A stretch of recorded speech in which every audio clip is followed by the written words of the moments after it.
नई किराएदारनी। एक काम करना नहीं आता तुम्हें? सारे घर में धूल हो रही है, कभी सफाई भी कर लिया करो। यहाँ पूरा दिन लगकर दोनों बाप बेटे का काम करो, साथ में ताने भी सुनो। जब मैं बोलती हूँ कि ऊपर वाले पोर्शन में किराएदार रख लो, अरे सफाई भी रहेगी, पैसे भी आएंगे, तब तो किसी को मेरी बात सुननी नहीं होती। हो गया टैप रिकॉर्डर शुरू। ये कहते हुए राज घर से बाहर निकल जाता है, जिसके बाद शिविन अपने कमरे से निकलकर नेहा के पास आता है। क्या यार मम्मी, कितनी बार बोला है टाइम से उठा दिया करो। हो गया ना मैं कॉलेज के लिए लेट। दुनिया की सारे गधे घोड़े बेच कर तो तू सोता है, पता भी चलता है तुझे कि मैं कितनी बार उठाने आती हूँ। बस दोनों बाप बेटों को घर से निकलते हुए लेट होने की फिक्र है, वापस आते हुए कितना भी लेट हो जाए कोई फिक्र नहीं। ओहो मम्मी, ओवर एक्टिंग मत किया करो। माँ की बातें अब ओवर एक्टिंग ही तो लगेगी ना, मेरी तो कोई फीलिंग्स ही नहीं है। क्या करूं, मर जाऊं क्या मैं? ओ मम्मी जा रहा हूँ मैं, बाय। शिविन चला जाता है और नेहा बेचारी किलसती अपने घर के कामों में लग जाती है। इसी तरह चलती है नेहा की जिंदगी, जिसमें उसके ज्यादा बोलने वाली आदत की वजह से उसका पति और बेटा उसकी फीलिंग्स की कदर किए बिना हमेशा उससे दूर भागते रहते हैं। पूरा दिन घर में अकेले रहो और जब पति या बेटे से बात करने जाओ तो उनके नखरे अलग। अब मुझे ही कोई अच्छा किराएदार ढूंढना पड़ेगा। इसी के साथ नेहा किराएदार की खोज शुरू कर देती है, जिसके कुछ महीनों बाद दूसरे शहर से यहाँ पढ़ने के लिए आई निम्मी घर ढूंढते हुए नेहा के पास आती है और वो उसे किराए पर रख लेती है। अगली सुबह हमेशा की तरह राज और शिविन अपनी जल्दी में होते हैं कि निम्मी वहाँ आ जाती है।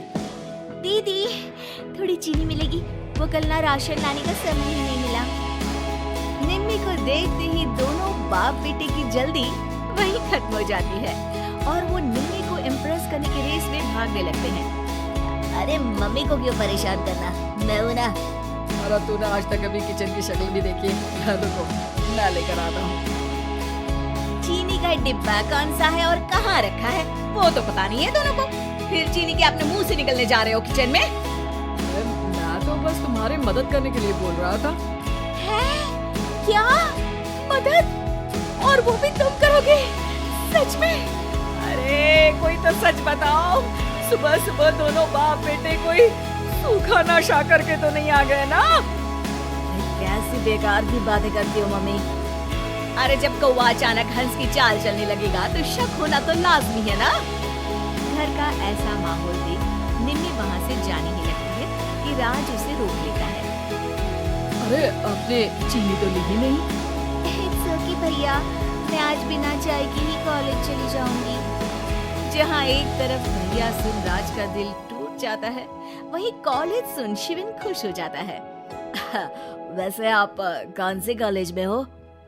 इस पर निम्मी जवाब देने ही वाली होती है, लेकिन नेहा टोकते हुए बीच में बोल पड़ती है। अब दोनों को देर नहीं हो रही। हद है इनसे भी, कहीं बात बनने ही नहीं देंगे मेरी तो। अरे जा रहे, अब यहाँ बचाई क्या है? इस पर निम्मी के पीछे पीछे शिविन कॉलेज की तरफ और राज ऑफिस चला जाता है।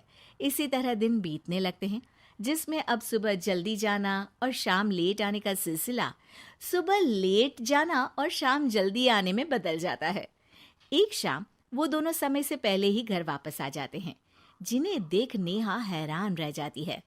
हाय मेरे रब्बा, अरे पहले घर जल्दी आना शुरू कर दिया और आज तो उससे भी जल्दी। कहीं मैं कोई सपना तो नहीं देख रही? मतलब अब क्या हम अपने घर भी जल्दी वापस नहीं आ सकते? अरे घर तो कितने सालों से तुम्हारा ही है, पर लगता है कि अपना ही है, इस बात का एहसास अब हुआ है। वो सब ठीक है मम्मी, निम्मी कहाँ है? जरा उसे बर्थडे विश तो कर दूं। अरे वाह रे, आज तक तो अपनी माँ का बर्थडे तुझे याद नहीं रहा, उसका बहुत याद है। वो तो मुझे पापा ने याद दिलाया है। हैं? अरे क्या बोल रहे हो तुम झूठे? नहीं बेबी, देखो मुझे तो तुम्हारा बर्थडे भी याद नहीं रहता, तो उसका कहाँ से याद रहेगा मुझे? तौबा, मैंने तो किराएदार रखकर अपने ही पैर पर कुल्हाड़ी मार ली। बेटा तो बेटा, यहाँ तो बाप भी किसी से कम नहीं है। इतनी देर में निम्मी भी घर वापस आ जाती है, जिसे देखते ही शिविन हैप्पी बर्थडे गीत गाता हुआ उसके पास चला जाता है। हैप्पी बर्थडे निम्मी। बताओ आज क्या चाहिए तुम्हें? हाँ हाँ, मांग लो ना इसकी जान। अरे नहीं नहीं, मुझे कुछ नहीं चाहिए, बल्कि मैं तो आज आप लोगों को कुछ देने आई हूँ। क्या क्या देने आई हो? निम्मी अपनी बैग में से मिठाई का डिब्बा और शादी का कार्ड निकालती है। ये मेरी शादी का कार्ड और मिठाई। आप सबको मेरी शादी में जरूर आना है और इसी खुशी में मिठाई खाइए। निम्मी की बात सुनकर जहां शिविन और राज शॉक में आ जाते हैं, वहीं नेहा हंसने लगती है। दिल के अरमां आंसुओं में बह गए। नेहा की बात से कंफ्यूज्ड निम्मी उससे इसकी वजह पूछती है, जिस पर नेहा अपने पति और बेटे की सारी करामातें उसे बताती है। आई कांट बिलीव, आपको मैंने भैया बोला, और शिविन तुम्हें तो मैं हमेशा छोटे भाई की तरह समझती हूँ, लेकिन कहते हैं ना, man will be always man. लेकिन आज से ये विमेन सेम नहीं रहेगी इनके लिए। फिर क्या, बाप बेटे आगे आगे और नेहा झाड़ू लेकर उनके पीछे पीछे।